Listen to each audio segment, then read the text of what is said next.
ఆనందం నీలోనే, ఆధారం నీవేగా, ఆశ్రయం నీలోనే నా యేసయ్యా స్తోత్రార్హుడా. ఆనందం నీలోనే, ఆధారం నీవేగా, ఆశ్రయం నీలోనే నా యేసయ్యా స్తోత్రార్హుడా.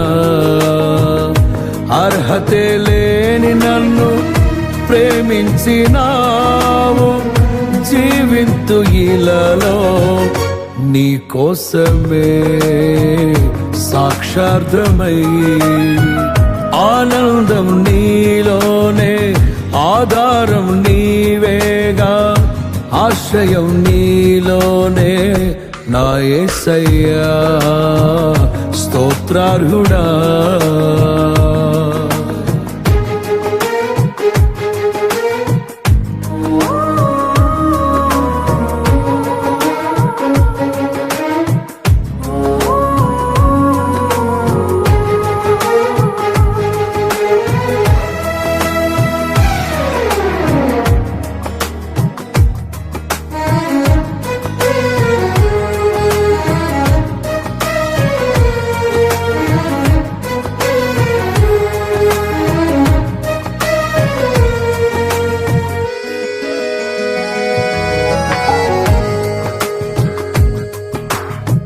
పదే పదే నిన్నే చేరగా, ప్రతి క్షణం నీవే ధ్యాసగా. పదే పదే నిన్నే చేరగా, ప్రతి క్షణం నీవే ధ్యాసగా. కలవరాల కోటలో, కన్నీటి బాటలో, కలవరాల కోటలో, కన్నీటి బాటలో, కాపాడే కవచముగా నన్ను ఆవరించిన దివ్య క్షేత్రమా స్తోత్ర గీతమా. ఆనందం నీలోనే, ఆధారం నీవేగా, ఆశ్రయం నీలోనే నా యేసయ్యా స్తోత్రార్హుడా.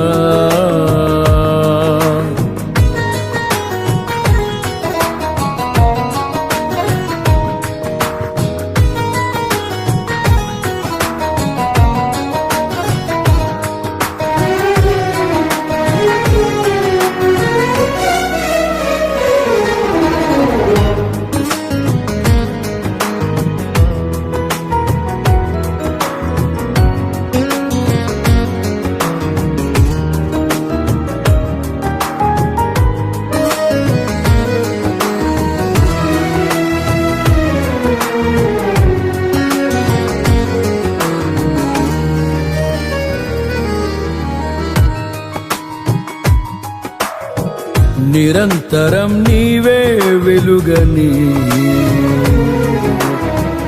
నిత్యమైన స్వాస్థ్యం నీదని. నిరంతరం నీవే వెలుగని, నిత్యమైన స్వాస్థ్యం నీదని. నీ సన్నిధి వీడక సన్నుతించి పాడనా, నీ సన్నిధి వీడక సన్నుతించి పాడనా.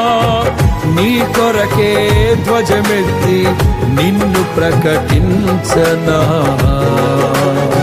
సత్యవాక్యమే జీవవాక్యమే, ఆనందం నీలోనే, ఆధారం నీవేగా, ఆశ్రయం నీలోనే.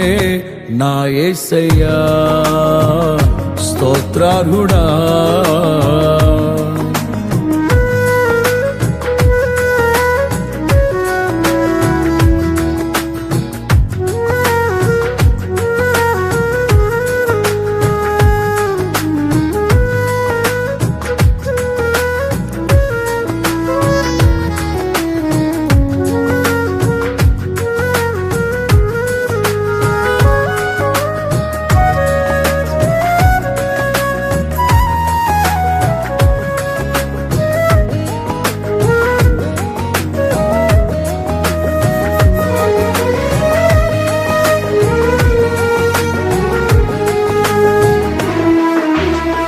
సర్వసత్యమే నా మార్గమై,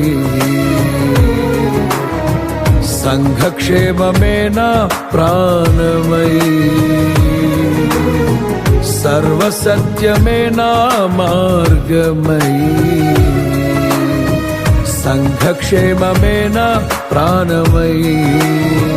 లోక మహిమ చూడక నీ జాడలు వీడక, లోక మహిమ చూడక నీ జాడలు వీడక, నీతోనే నిలవాలి నిత్య సియోనులో. ఈ దర్శనం నా ఆశయం, ఆనందం నీలోనే, ఆధారం నీవేగా, ఆశ్రయం నీలోనే. నా యేసయ్యా స్తోత్రార్హుడా. అర్హతే లేని నన్ను ప్రేమించినావు, జీవింతు ఇలలో నీ కోసమే సాక్షార్థమై. ఆనందం నీలోనే, ఆధారం నీవేగా, ఆశ్రయం నీలోనే. నా యేసయ్యా తరినారె నానా, నా యేసయ్యా స్తోత్రార్హుడా.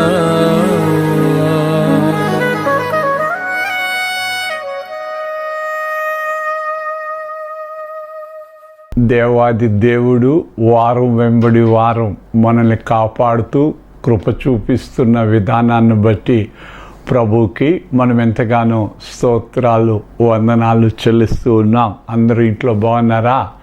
ప్రభుకి స్తోత్రం. ప్రభు యొక్క కాపుదల, కృప, కరుణ మీ మీద మెండుగా ఉంచి ఏ రోజుకా రోజు, ఏ వారంకా వారం మనల్ని కంటి రెప్పలా కాపాడుతున్న దేవునికి మనము స్తోత్రములు చెల్లించవలసిన వారమై ఉన్నాం. ఈ దినమునకై ఏర్పాటు చేయబడిన వాక్య భాగము నిర్గమాకాండం 15వ అధ్యాయం 22 నుండి 27 వచనాలు మనము గమనించగలుగుతున్నాం. మోషే ఎర్ర సముద్రము నుండి జనులను సాగజేయగా వారు సూరు అరణ్యములోనికి వెళ్ళి దానిలో 3 దినములు నడిచిరి. అచ్చట వారికి నీళ్లు దొరకలేదు. అంతలో వారు మారాకు చేరిరి. మారా నీళ్లు చేదైనవి గనుక ఆ నీళ్లు త్రాగలేకపోయిరి. అందువలన దానికి మారా అను పేరు కలిగను. ప్రజలు మేమేమి త్రాగుదుమని మోషే మీద సనుగుకొనగా అతడు యెహోవాకు మొర్రపెట్టెను. అంతటా యెహోవా అతనికి ఒక చెట్టును చూపెను. అది ఆ నీళ్లలో వేసిన తర్వాత నీళ్లు మధురములాయను. అక్కడ ఆయన వారికి కట్టడను విధిని నిర్ణయించి అక్కడ వారిని పరీక్షించి మీ దేవుడైన యెహోవా వాక్కును శ్రద్ధగా విని ఆయన దృష్టికి న్యాయమైనది చేసి ఆయన ఆజ్ఞలకు విధేయులై ఆయన కట్టడలన్నిటినీ అనుసరించి నడిచిన ఎడల నేను ఐగుప్తీయులకు కలుగజేసిన రోగములలో ఏదియూ మీకు రానియను, నిన్ను స్వస్థపరచు యెహోవాను నేనే అనెను. ప్రభువా, ఈ మాటలను మా వినికిల్లో మీరు దీవించి నీ ప్రియ జనాంగముతో మీరు మాట్లాడండి. యేసు నామమున అడుగుచున్నాం తండ్రి, ఆమేన్. ఇశ్రాయేలు జనాంగం ఎర్ర సముద్రం నుండి అరణ్యములోనికి మరి తమ ప్రయాణాన్ని కొనసాగిస్తున్న సందర్భాలు, వారు కొనసాగిస్తుండగా అక్కడ జరిగిన సంఘటన ఏంటంటే, ఎర్ర సముద్రం 2 పాయలు చేయడం ఎంత పెద్ద అద్భుతం కదా. ఆ అద్భుతం నుండి వాళ్ళు షూరు అరణ్యంలోనికి వచ్చారు. అంతకు మించిన అద్భుతం ఇంకేముంది? ఈ భూమి మీద ఎక్కడైనా ఏ ప్రజలైనా సముద్రం మధ్యలో నడిచే అనుభవం ఎవరికైనా దొరికిందంటారా? అంత పెద్ద అద్భుతం దేవుడు వారి పట్ల చేసినప్పుడు మహాసూచక్రియ, అది the great miracle in the history.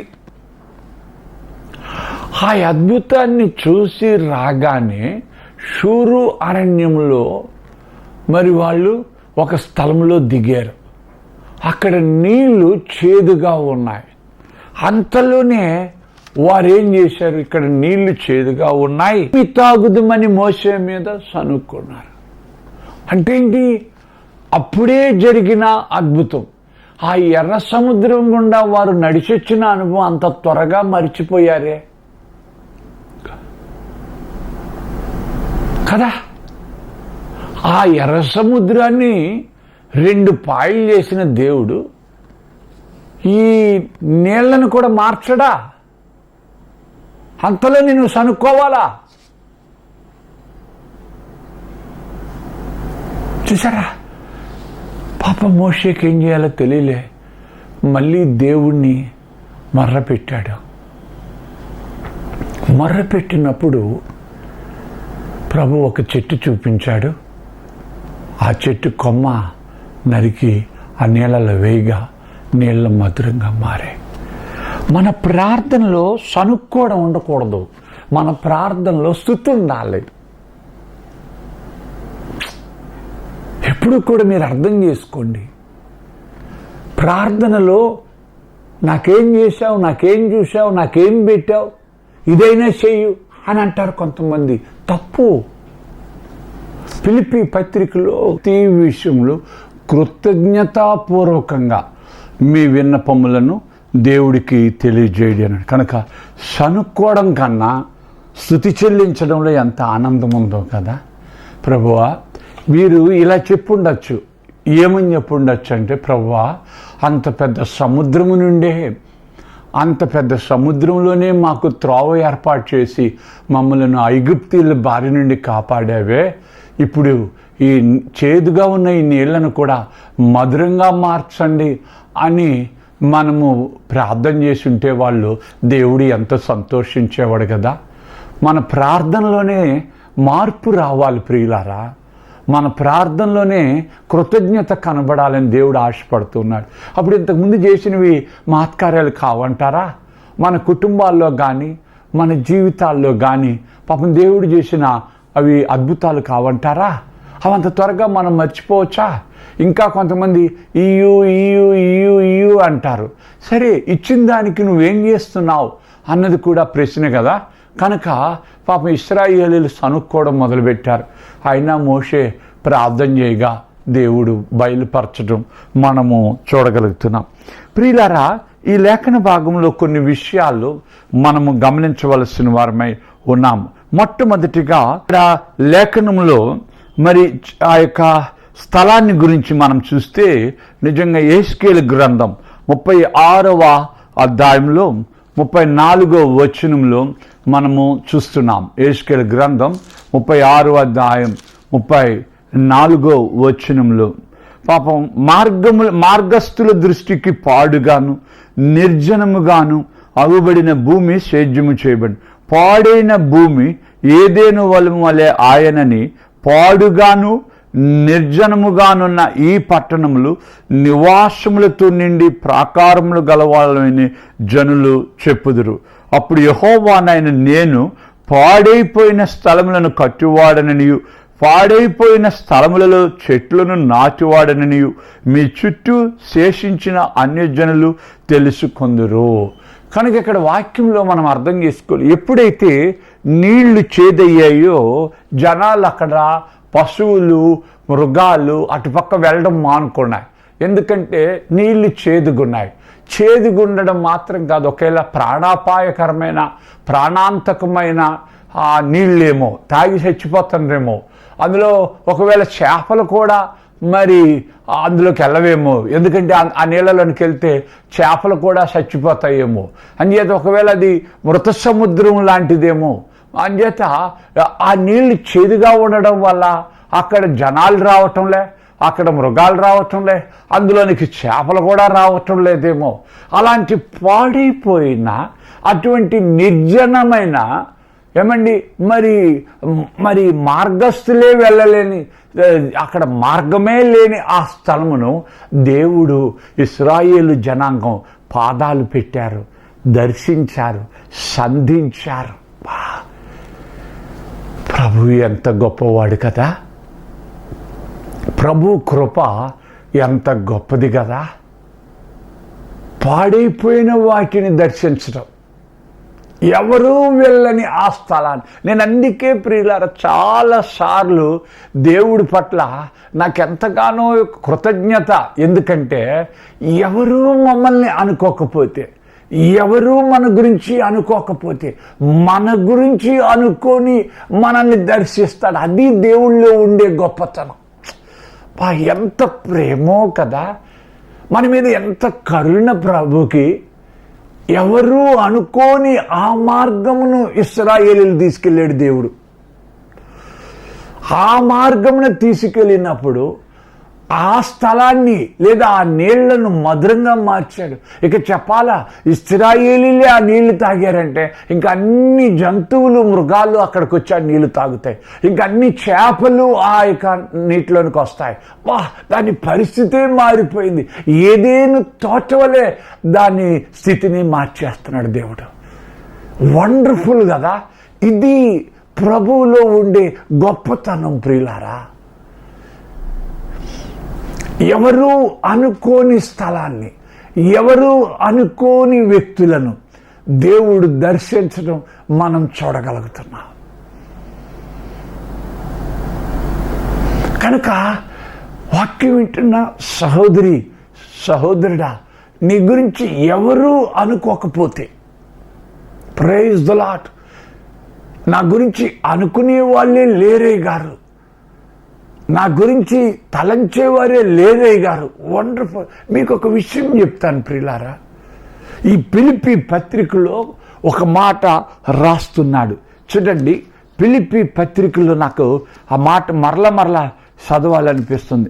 ఏంటంటే అక్కడ రాస్తూ దేవుడు ఎంత ప్రేమమయుడంటే 2వ అధ్యాయం 6వ వచనంలో, ఆయన దేవుని స్వరూపము కలిగిన వాడయ్యుండి దేవునితో సమానముగా ఉండుట విడిచిపెట్టకూడని భాగ్యమని ఎంచుకొనలేదు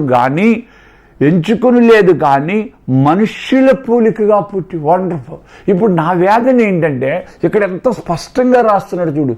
ఒంటరిగా ఉన్న నిన్ను, ఎవరు అనుకోని నిన్ను నన్ను, ఎవరు శ్రద్ధ తీసుకోకపోయినా తలంచకపోయినా మనం ఇంకా బతుకుతున్నామంటే మనకి తోడుగా ఉండాలని, ఇమ్మానుయేలుగా ఉండాలని, దేవునితో విడిచిపెట్టకూడని భాగ్యము అని ఎంచుకోక మన కొరకు విడిచిపెట్టి మనుష్యుల పోలికగా పుట్టాడు ప్రభు. మన తోడు ఉండడానికే. మనం అనాథులం కాదు, మన ఒంటరి వాళ్ళం కాదు. ఇప్పుడు ఇక్కడ పాడైపోయిన ఈ అడవిలో, సూరు అరణ్యంలో సేదైన నీళ్లు ఉండబట్టి మరి ఎవరూ అనుకోని ఆ స్థలాన్ని ఎలాగ అనుకున్నాడో అలాగ మనల్ని అనుకోవడం గురించే, మన గురించి శ్రద్ధ తీసుకోవడానికి యేసు ప్రభు మనుష్య రూపంగా పుట్టాడు. ప్రియులారా, ఎంత గొప్ప దేవుడో చూశారా? నీ పరిస్థితిని మార్చేయడానికి, నీ స్థితిని మార్చేయడానికి, నీ కష్టాలు తొలగించడానికి యేసు ప్రభు పుట్టాడు. అందును బట్టి ప్రభుకి స్తోత్రాలు. యేసు ప్రభు వచ్చాడు. ఇప్పుడు కొన్ని విషయాలు మనం ఇక్కడ గమనించగలుగుతున్నాం. మోషే ఒక దైవజనుడు. ఆ పాడైపోయిన స్థలాల్ని దర్శించడానికి ఎలాగైతే ఇశ్రాయేలీని తీసుకెళ్ళాడు, ఇశ్రాయేలీలే స్తోత్రం 400 సంవత్సరాలు ఐగుప్తు దేశంలో బాధలు పడ్డారు, కఠిన శ్రమలు, కఠిన దాస్యత్వం అనుభవించారు, మూల్గులు, వేదనలు, ఏడుపు. 400 years, not 1 year or 2 years, not 4 years or 5 years, just 400 years they suffered, they were tortured. హింసింపబడ్డారు ఐగుప్తీయుల చేత. అయితే నిర్గమాకాండం 2వ అధ్యాయంలో మనము చూసినట్లయితే ప్రియులారా, దేవుడు వాళ్ళను దర్శించాడు.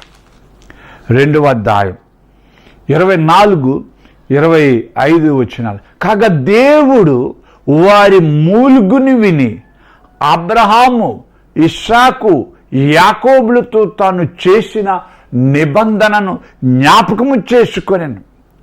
దేవుడు ఇశ్రాయేలీలను చూచెను. దేవుడు వారి యందు లక్ష్యముంచెను. వారి ఏడుపులు విన్నాడు, వారి మూలుగులు విన్నాడు. ఎక్కడ చూడగలుగుతున్నాం? 3వ అధ్యాయం 7-8 వచనాలు.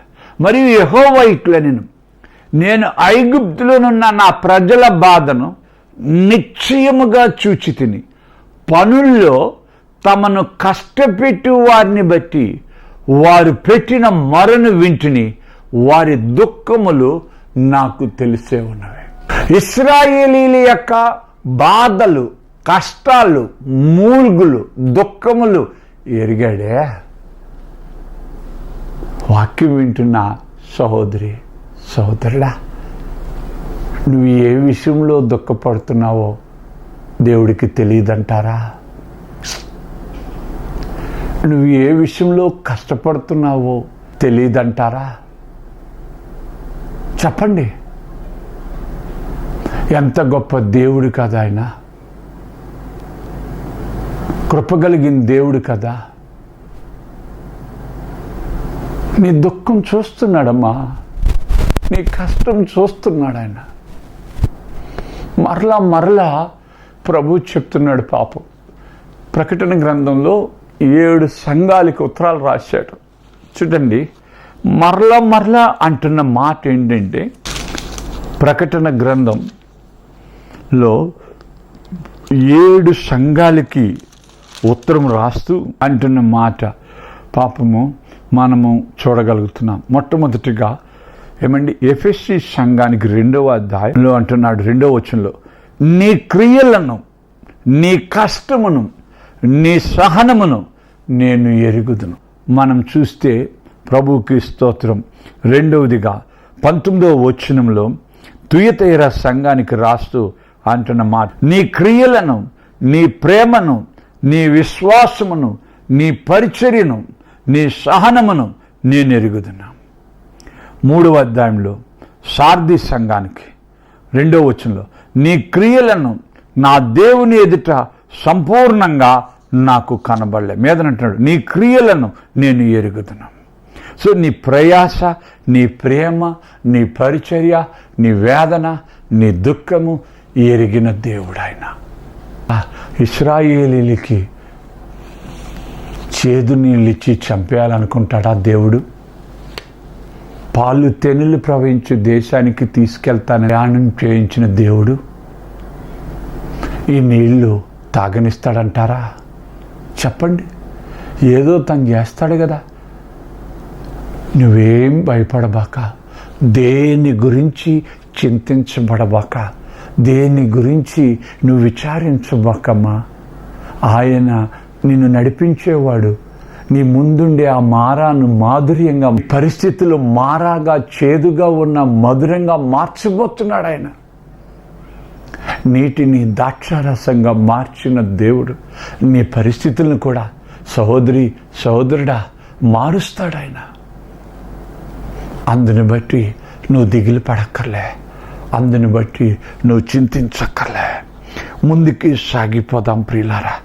ఇప్పుడు మోషేతో దేవుడు అంటున్న మాట ఏంటంటే, ద్వితీయోపదేశ కాండం 18వ అధ్యాయంలో 18-19 వచనాల్లో మనం చూస్తున్నాం.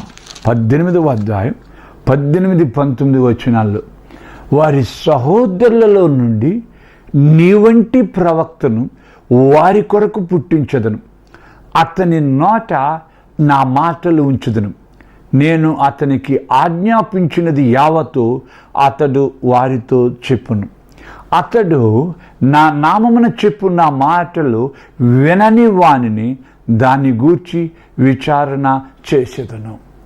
ఇప్పుడు మోషే ఎలాగైతే మరి ఎవరూ దర్శించని ఆ ప్రాంతాలను, అరణ్యంలో ఆ ప్రాంతాలను దర్శిస్తూ ఇశ్రాయేలు జనాంగాన్ని తోడుకెళ్తున్నాడో, అలాగే యేసు ప్రభు నీ వంటి ఒక ప్రవక్తను నేను నీ బంధువులలో, నీ జనాంగంలో, నీ సహోదరులో నేను పుట్టింపజేయబోతున్నాను అని మోషేతో చెప్పినట్టుగా ఆ ప్రవక్తే యేసు ప్రభు. ప్రియులారా, ఇప్పుడు ఆయన చేస్తున్న పని ఏంటో చూడండి. ఆయన గురించి కూడా మనం చూద్దాం. కనుక ఇప్పుడు ఇశ్రాయేలీల్లో పాడైపోయిన వాళ్ళను, పురాతనమైన మరి వ్యక్తులను బాగు చేయడం యేసు ప్రభు యొక్క పరిచర్య. అందుకే యెషయా గ్రంథం 58వ అధ్యాయం 12వ వచనంలో ఆ మాట చూడగలుగుతున్నాం. ప్రియులారా, పూర్వకాలము నుండి పాడైపోయిన స్థలములను నీ జనులు కట్టెదరు. సో యేసు ప్రభువే ఆ మాట చెప్తూ ఉన్నాడు. ఎందుకంటే దేవుని ఆత్మ ఆయన మీదకు దిగి వచ్చినప్పుడు, పరిశుద్ధాత్మతో ఆయన నింపినప్పుడు కూడా ఆయన చెప్పిన మాట మత్తయి సువార్త 15వ అధ్యాయం 24వ వచనంలో ఆ మాట చూస్తున్నాం. మత్తయి సువార్త 15వ అధ్యాయం 24వ వచనంలో యేసు ప్రభు, ఇశ్రాయేలు ఇంటి వారే నశించిన గొర్రెల యొద్దకే గాని మరి ఎవరి యొద్దకును నేను పంపబడలేదనెను. సో ఇప్పుడు ఏంటంటే, ఇశ్రాయేలు జనాంగంలో నశించిపోయిన వారిని, పాడైపోయిన వారిని బాగు చేయడం, సంవత్సరాల తరబడి పాడైపోయిన వాళ్ళని బాగు చేయడానికి యేసు ప్రభు వచ్చాను అని మరలా చెప్పడం మనం ఇక్కడ గమనించగలుగుతున్నాం. అందుకే ప్రియులారా, 38 సంవత్సరాలుగా సిలోయం కోనేటి దగ్గర పాపం వ్యాధిగ్రస్తుడై కూర్చున్న వ్యక్తిని దర్శించుకుంటూ వెళ్ళి స్వస్థపడగోరుచున్నావా అన్నాడు. సమాజ మందిరంలో 18 సంవత్సరాలుగా గూనితో బాధపడుతున్న స్త్రీని ముట్టి బాగు చేశాడు. చూసారా, 12 సంవత్సరాలుగా రక్తస్రావంతో బాధపడుతున్న స్త్రీని బాగు చేయడం మనకి నిదర్శనం. కనుక ఇవన్నీ మనం చూస్తుంటే సంవత్సరాల తరబడి వీళ్ళు ఇంతే, 38 సంవత్సరాలుగా అక్కడ పడి ఉన్నాడు, వీడు ఇంతే, ఈ గూని స్త్రీ ఇంతే, 18 సంవత్సరాలుగా గుడికి వస్తున్నది, సమాజ మందిరానికి వస్తుంది, అయ్యో ఈమె బాగవద్దు అని అందరూ అనుకున్నారు. 12 సంవత్సరాల రక్తస్రావం కలిగిన స్త్రీ పాపం వైద్యుని చుట్టూ తిరిగి పాపం తిప్పలు పడి వ్యాధిని ముదిరించుకొని కృంగిపోయి కుమిలిపోతున్న స్త్రీ. ప్రభువుకి స్తోత్రం. ఎవ్వరూ వాళ్ళ గురించి అనుకోలే. వాళ్ళకు కూడా నమ్మిక పోయింది. ఇక నాకు ఈ వ్యాధి బాగవుతుంది అన్న నమ్మిక పోయింది. అందుకే దానితోనే బతకడం అలవాటు పడిపోయారు పాపం. They have learned to live with the disease. 38 సంవత్సరాలుగా దానితోనే అలవాటు పడిపోయాడు. 18 సంవత్సరాలుగా దానితోనే అలవాటు పడిపోయాడు. 12 సంవత్సరాలుగా దానితోనే అలవాటు పడిపోయింది పాపం. ఎందుకంటే ఇది బాగవద్దు అన్న వాళ్ళకు ఒక నమ్మిక వచ్చేసింది. కానీ చిరకాలముగా పాడైపోయిన మనుషులను, చిరకాలముగా బాధపడుతున్న వ్యక్తులను, ఇశ్రాయేలీలో నశించిన దానిని వెనక్కి రక్షించుటకు యేసుక్రీస్తు వచ్చానని మరలా చెప్పాడు. ఎందుకంటే ఆ రోజే మోషేతో చెప్పాడు, నీ వంటి ప్రవక్తను నీ సహోదరులో నేను పుట్టింపజేయబోచున్నాను. So one of the greatest mission of Jesus is to restore. పాడైపోయినవి బాగు చేయడమే.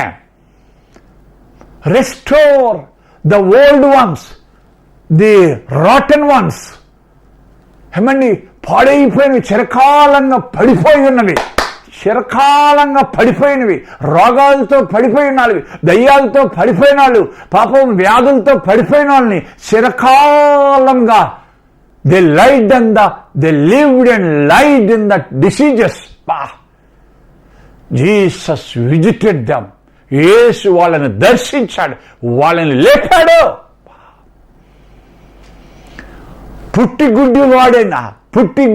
పుట్టుకతోనే గుడ్డివాడైన బర్తిమయిని దర్శించాడు, బాగు చేశాడు. కుష్ఠరోగిని బాగు చేశాడు, పక్షవాయువు గలవాడిని బాగు చేశాడు. They were in the stage for a long time.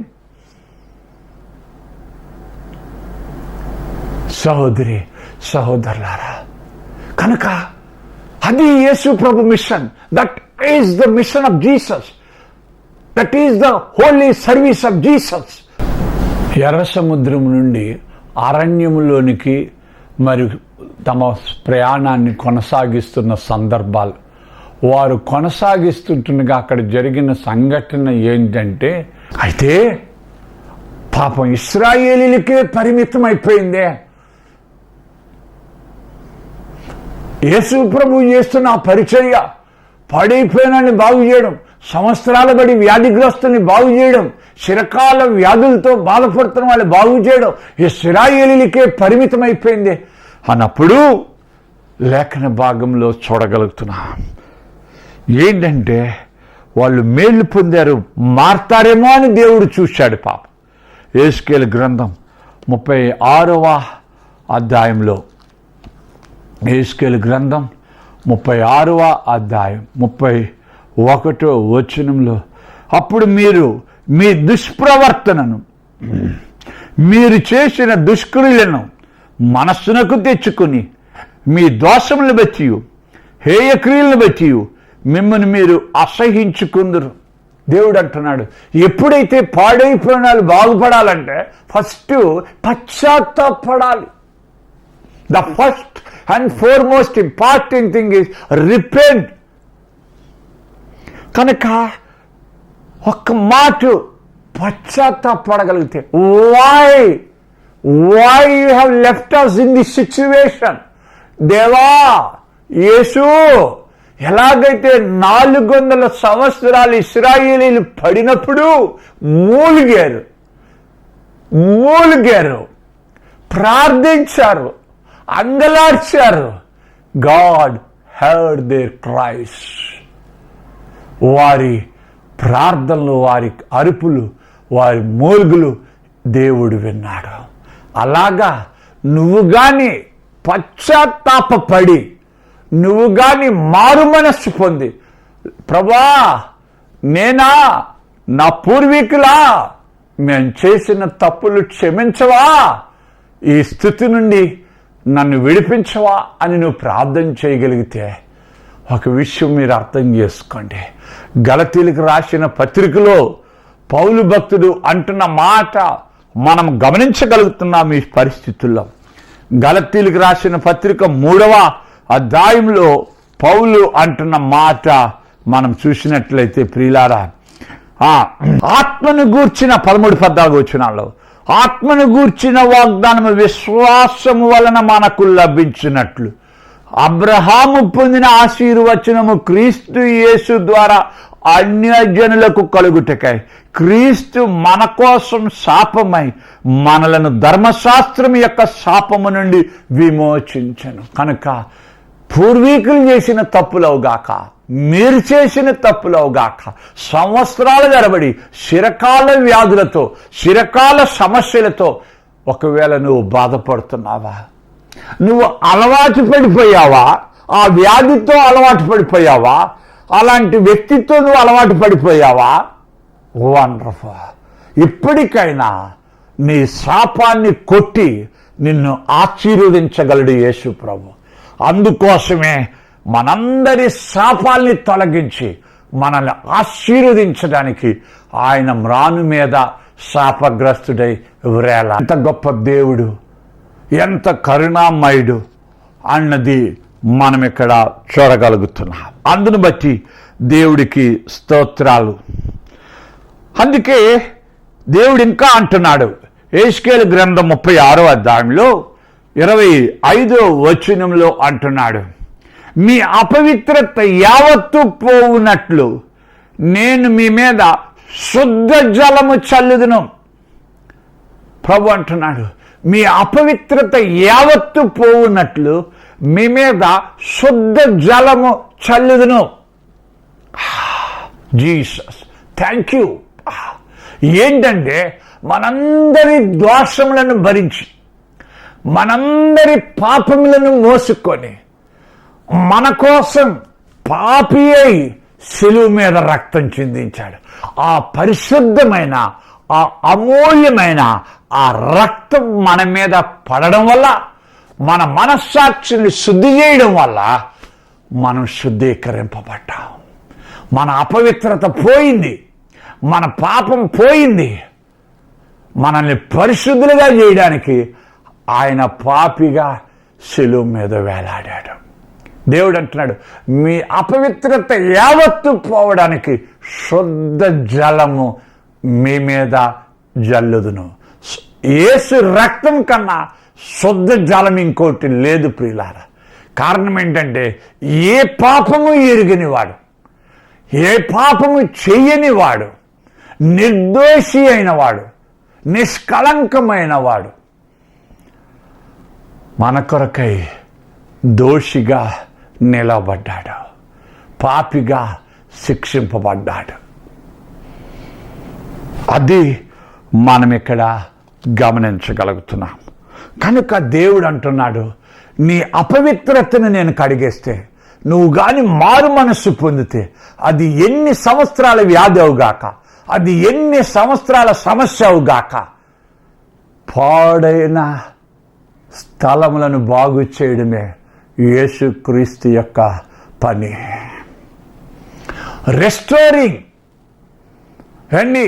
ఎన్నో సంవత్సరాలకి యూట్యూబ్లో వాటిలో మనం చూస్తుంటాం, సంవత్సరాలు నడబడి తుప్పు పెట్టేసి ఎందుకు పనికి రాని వాహనాలను ఆ చెట్ల కింద, ఆ తుప్పల్లో ఎండకు ఎండి వానకు తడిసి కంప్లీట్గా డ్యామేజ్ అయిపోయి, ఎందుకు పనికిరాని వాహనాన్ని, ఎందుకు పనికిరాని ఇనప వస్తువులను వాళ్ళు బాగు చేసి, దాన్ని పాపం శుద్ధి చేసి, దాన్ని పాపం పాలిష్ కొట్టి, దానికి చేయాల్సినవన్నీ బిగించి, మళ్ళీ అందమైన వాహనాలుగా, అందమైన వస్తువులుగా అవి తయారు చేస్తుంటే, ఆహా, పరమందున్న ప్రభు మనల్ని బాగు చేయడంటారా? పరమందున్న దేవుడు మనల్ని బాగు చేయడంటారా ప్రియులారా?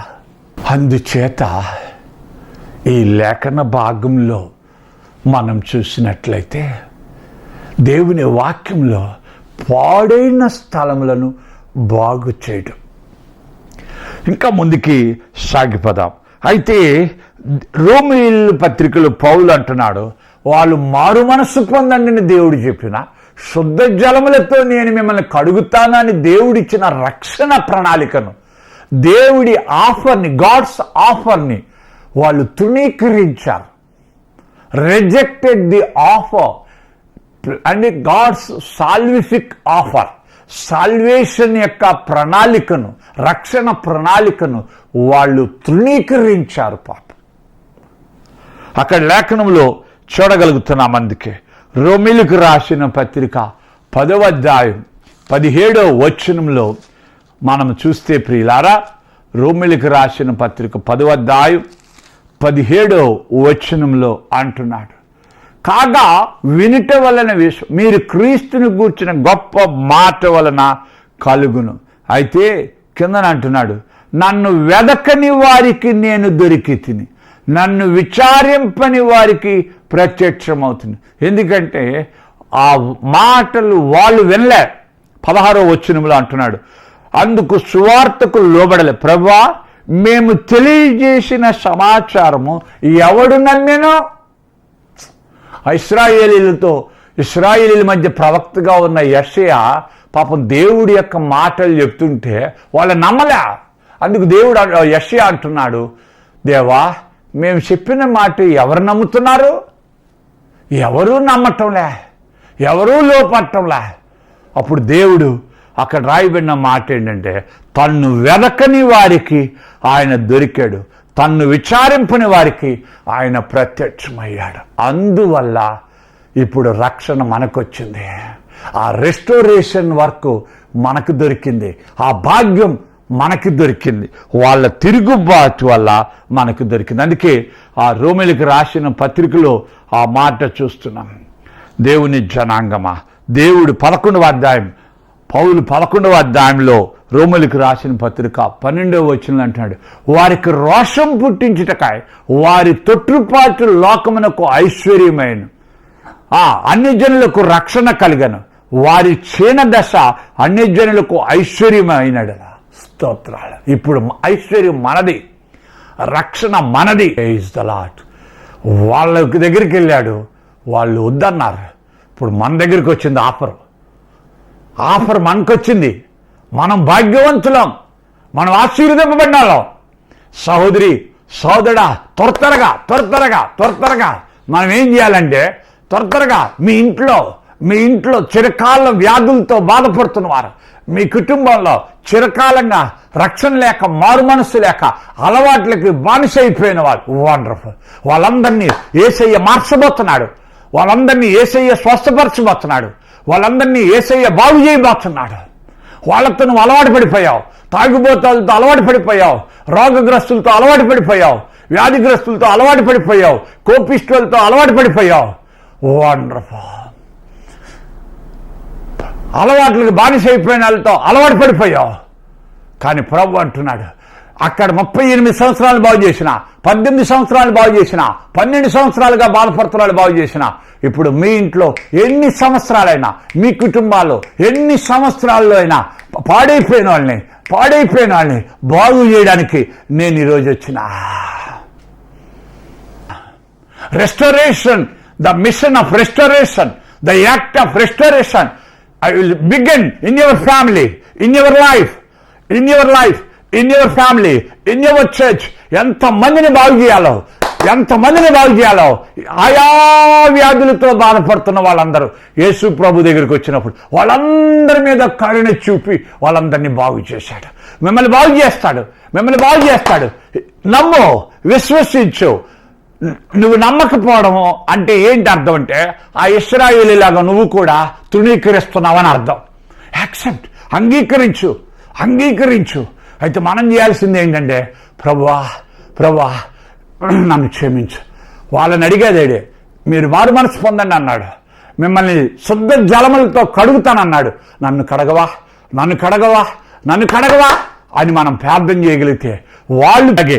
అందుకే ఆ మాట అంటున్నాడు యెషయా గ్రంథం 58వ అధ్యాయంలో 12వ వచనం అంటాడు, పాడైన స్థలములను వారు బాగు చేయుదురు. వండర్ఫుల్. పాడైపోయిన స్థలాల్ని బాగు చేసేవారుగా మనం ఉండగలం ప్రియులారా. కనుక అది ఎన్ని సంవత్సరాలైనా, అది ఎంత దీర్ఘకాలమైన వ్యాధి అయినా, నా యేసయ్యకి అసాధ్యమైనది ఏమీ లేదు. నువ్వు నమ్ము. ఒకవేళ నీ కడుపును పుట్టిన కుమారుడు అవుగాక, తాళి కట్టిన భర్తే అవుగాక, నీ తోడబుట్టిన సహోదరుడే అవుగాక, సహోదరి అవుగాక, ఎవరైనా కూడా ఎలాంటి స్థితిలో ఉన్నా, దుఃఖకరమైన పరిస్థితులు ఉన్నా, నిన్ను బాధ పెట్టే పరిస్థితులు ఉన్నా, నీకు నెమ్మది లేకుండా చేస్తున్న వారైనా కూడా నా యేసయ్య వారిని మార్చగలడు, వారిని విడిపించగలడు, వారిని స్వస్థపరచగలడు. స్తోత్రాలు. చరిత్రలో జరిగినవి బైబిల్లో రాయబడ్డాయి. అయితే నిన్న నేడు నిరంతరము ఏకరీతిగా ఉన్న దేవుడు నీ కన్నీటిని తుడుస్తాడు, నీ మూలుగులు వింటున్నాడు, నీ వ్యాధి నీ బాధను తీర్చి నిన్ను బాగు చేయగలడని లేఖనంలో చూడగలుగుతున్నాం ప్రియులారా. ఎస్, దేవుడికి అసాధ్యమైంది ఏమీ లేదు ప్రియులారా. ఎంతో నమ్మకమైన దేవుడు, ఎంతో గొప్ప ప్రభువు ఆయన. అంచేత కరుణామయుడును వారు కూడా దేవుని బిడ్డలే ప్రియులారా. వారి మీద కూడా దేవుడు కరుణ కృప ఉంది. దేవుడికి పక్షపాతం లేదు. మీరు ఆలోచించండి. నీతిమంతుల మీద అనీతిమంతుల మీద వర్షాన్ని కురిపిస్తున్నాడు, దుర్మార్గుల మీద మంచివారి మీద సూర్యరశ్మిని కురిపిస్తున్న దేవుడు. మనం బాగున్న వాళ్ళ మీద మాత్రం కాదు ప్రియులారా, బాగున్న వాళ్ళ మీద మాత్రం కాదు, పాడైపోయిన వాళ్ళ మీద కూడా కరుణ చూపేవాడు. వారి గురించి ఇంకా ఎక్కువ విచారిస్తున్నాడు, ఇంకా ఎక్కువ బాధపడుతున్నాడు. పాపం అంటాడు, 99 గొర్రెల గురించి నాకు దిగులే, తప్పిపోయిన ఒక్క గొర్రె గురించే ఆయన వేదన పడ్డాడు. సహోదరి సహోదరుడా, నువ్వు ఎవ్వరికి అక్కర్లేదని నువ్వు అనుకుంటున్నావా? నిన్ను ఎవ్వరు అనుకోవట్లేదు అని అనుకుంటున్నావా? నిన్నెవ్వరు దర్శించటం లేదు అని నువ్వు అనుకుంటున్నావా? యేసు ప్రభు నిన్ను దర్శించడానికే నిన్ను పిలుస్తున్నాడు. ఆ కరుణామయుడు నీ ఇంటిలో వెలుగునివ్వబోతున్నాడు. లెమ్ము తేజరిల్లుము అని వాక్యం ద్వారా నిన్ను ప్రకటిస్తున్నాడు. 12 సంవత్సరాలుగా రక్తస్రావంతో బాధపడుతున్న స్త్రీ 13 సంవత్సరంలో వెలుగు చూసింది కదా. 38 సంవత్సరాల వ్యాధిగ్రస్తుడికి 39వ సంవత్సరంలో స్వస్థత దొరికింది కదా. 18 సంవత్సరాలుగా కర్ర పట్టుకొని ఒంగోని నడిచిన ఆ తల్లికి 19వ సంవత్సరంలో విడుదల దొరికింది కదా. నీకు దొరకదా అయ్యా? నీకు దొరకదా అమ్మా? ప్రార్థన చేయి. నీ మూలుగులు దేవుడు విన్ని, నీ పశ్చాత్తాపం దేవుడు విన్ని. జీసస్, నువ్వు ప్రార్థన చేయి. మన గురించి అనుకునే ప్రభు ఆయన కనుక ప్రభు వైపు చూద్దాం, ప్రార్థన చేసుకుందాం. పరిశుద్ధుడా, నమ్మకమైన ప్రభువా, పాడైపోయిన స్థలాల్ని దర్శించటం, మారా అనుభవాన్ని మాధుర్యంగా మార్చగలిగిన దేవుడు, అందును బట్టి మీకెంతగానో స్తోత్రాలు, వందనాలు, స్తుతులు సమర్పించుకుంటున్నాను ఈ సమయంలో. ప్రభువా, అవును తండ్రి, ఇశ్రాయేలీలు ప్రభా మొట్టమొదటిగానే అయ్యో ప్రపంచంలో ఎక్కడా జరగని అద్భుతం వారి పట్ల నువ్వు జరిపించిన వారు చూడలేని ఎంత త్వరగా మరిచిపోయి తండ్రి ఈ చేదైన నీళ్ల దగ్గరికి రాగానే సనుక్కోవడం మొదలుపెట్టారు. అయినా వారికి నువ్వు విడుదలిచ్చావు. ఆ మారా నీళ్లను మాధుర్యంగా మార్చినావు. అందును బట్టి నీకు స్తోత్రాలు. అక్కడ ఆ నీళ్లు చేదుగా ఉండబట్టి, ఆ నీళ్లు ప్రాణాంతకముగా ఉండబట్టి, జనసంచారం లేని ఆ స్థలం, నాయన మృగాలు, పక్షులు, చేపలు కూడా వెళ్ళని ఆ స్థలానికి నీవు నీ సేవకుడైన మోషేను, నీ ప్రజలైన ఇశ్రాయేలీల్ని నాయన నడిపించి ఆ స్థలాన్ని ధన్యం చేశావు. స్తోత్రాలు. ఎవరు అనుకుంటున్నారు ప్రభా మా గురించి? ఎవరు అనుకుంటున్నారు రాజా మా గురించి? యేసు, ఈ టీవీ ద్వారా, ఇదిగో ఈ యూట్యూబ్ ద్వారా వాక్యం వింటున్న నీ బిడ్డలు, వారి జీవితాలలో, వారి కుటుంబాలలో అనాథులమే, ఒంటరి వాళ్ళమే, దిక్కుమాలిన వాళ్ళమే, మా గురించి ఎవరు అనుకోవట్లేదే అనుకుంటున్న నీ బిడ్డలు నువ్వు జ్ఞాపకం చేసుకోవా, నువ్వు దయ చూపించవా, నువ్వు కార్యం జరిపించి నీ మేళ్ళుతో నింపండి ప్రభా. స్తోత్రాలు స్తోత్రాలు. మీ గొప్ప ఆశీర్వాదాలు ఆ బిడ్డలకు అనుగ్రహించండి. కన్నీటిని తొడవండి, వాళ్ళ మూలుగులను తీర్చండి, వాళ్ళ బాధలు తీర్చండి, వాళ్ళ వ్యాధులు తీర్చండి, వాళ్ళ దుఃఖాల్లో తీర్చండి, ఆనందంగా మార్చండి. మా సంఘాన్ని, సంఘ పెద్దలను పేరు పేరున మీరు ప్రభా, మా బిడ్డలను, మా సహోదరులను మీరు ఆశీర్వదించి కృప చూపించండి. దీర్ఘకాలికంగా వ్యాధులతో బాధపడుతున్నాం, చిరకాలంగా ప్రభా ఆ రోగాల్లో, వ్యాధుల్లో సమాధిలో అయిపోయిన వాళ్ళని నువ్వు ఒక్క మాట లెమ్మని చెప్పవా. పెళ్ళిళ్ళలో ఉన్న వాళ్ళకి పెళ్ళిళ్ళు, ఉద్యోగాలు లేని వాళ్ళకి ఉద్యోగాలు, బిడ్డలు లేని వాళ్ళకి బిడ్డలు నువ్వు దయచేయబోతున్నందుకు స్తోత్రాలు. ఈ వర్తమానం వింటున్న వారి జీవితాలలో అద్భుతాలు చేయబోతున్నందుకు స్తోత్రాలు. అప్పుల్లో కూరుకుపోయిన వాళ్ళను విడిపించబోతున్నందుకు స్తోత్రాలు ప్రభు. ఆర్థిక ఇబ్బందుల్లో నలిగిపోతున్న వారిని విడిపించబోతున్నందుకు స్తోత్రాలు. నువ్వు ఆశీర్వదించి మహిమ పొందాను. యేసు నామమున అడుగుచున్నాం తండ్రి, ఆమేన్. మన తండ్రి అయిన దేవుని యొక్క ప్రేమ, ప్రభు అయిన యేసుక్రీస్తు యొక్క కృప, పరిశుద్ధాత్మ యొక్క అన్యోన్య సహవాసం మెండుగా మీకు తోడైంది మిమ్మల్ని ఆశీర్వదించి ఆయనే మహిమ పొందునుగాక. ఆమేన్.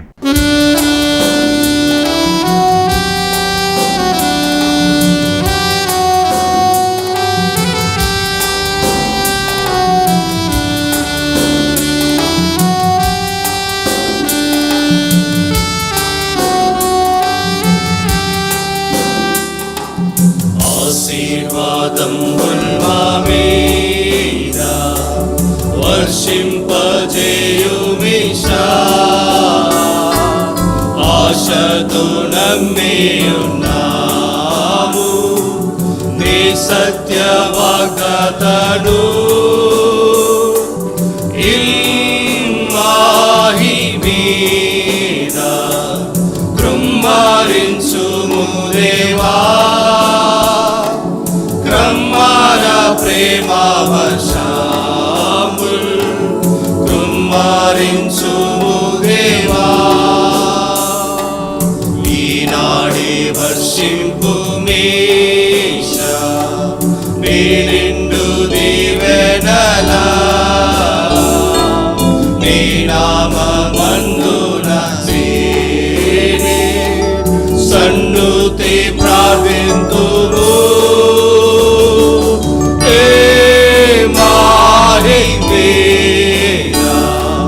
కుమ్మారించుము దేవా, క్రమ్మార ప్రేమ వర్షముల్ కుమ్మారించుము దేవా.